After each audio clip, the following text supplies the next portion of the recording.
Yes, Jeff Peskin from New York City. And I have a question out of the annual report where you say that obviously going forward, due to the size of Berkshire, the returns going forward probably won't match the returns of the past. And then you go on to state that one thing that may hinder that is the fact that you don't really like to sell companies that you own. And I would just like to know what the reasoning is in that if you've got a company or investment that you don't think is going to do as well as where you can put the money going forward, what really the reasoning is for holding on and not redeploying the money elsewhere. Yeah. I'll just correct you just slightly on that. I didn't say we'd probably do worse than the past. I said we will do worse than the past. I mean, there's no way we could match percentage numbers of the past that, we would, in a period that would not take that long, we would, assuming we paid out nothing, we would gobble up the whole GDP, which is something we may think about occasionally, but we don't really expect to accomplish. And the second point that relates to size. That does not relate to our unwillingness to sell businesses, because that unwillingness has existed for decades. But the size has not existed for decades. The size is, doubling 12 billion or so is harder than doubling 1 billion two, which was harder than doubling 120 million. I mean, there's no question about that. So eventually, well, already it will be a drag on performance. It doesn't mean that the performance will be terrible, but it does mean that 23% is an historical figure that has no predictive value.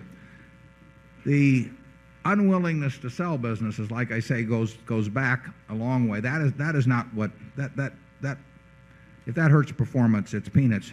That's simply a fact of a function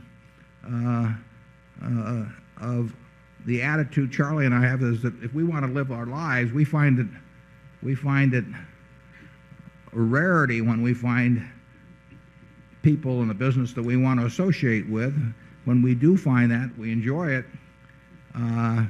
We don't see any reason to make an extra 0.5% a year or 1% a year. Don't try us on higher numbers, but we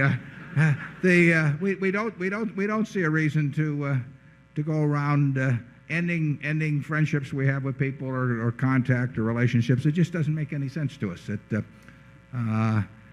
We don't want to get committed to that sort of activity. We know we wouldn't do it if we were a private company.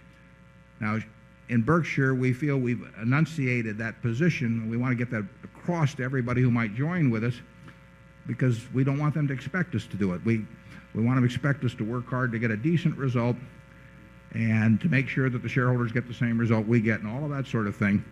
But we don't want to enter into any implicit contract with our fellow shareholders that will cause us to have to behave in a way that we don't want to behave. If that's the price of making more money, it's a price we don't want to pay. There's other things we forego also, but that is the one that people might disagree with us on. So we want to be very sure that everybody understands that going in. That's part of what you buy here, and I don't think it'll hurt performance that much anyway, but to the extent it does, it's a limitation you get with us. Charlie?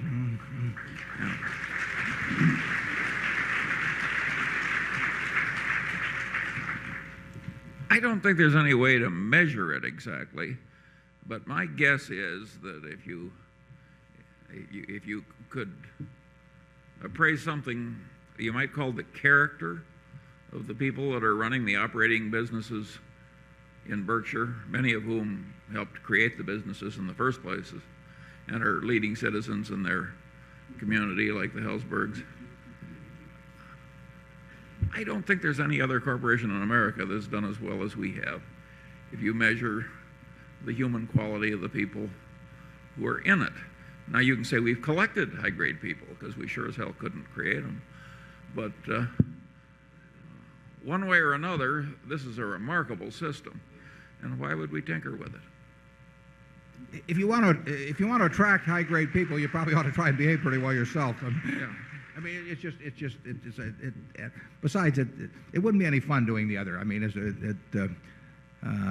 I was in that position a little bit when I ran the partnership back in the 60s, and I really, people were coming into partnership with me, and my job was to turn out the best return that we could. And I found that if I got into a business, that presented certain alternatives that I didn't like. So Berkshire's much more satisfactory in that respect.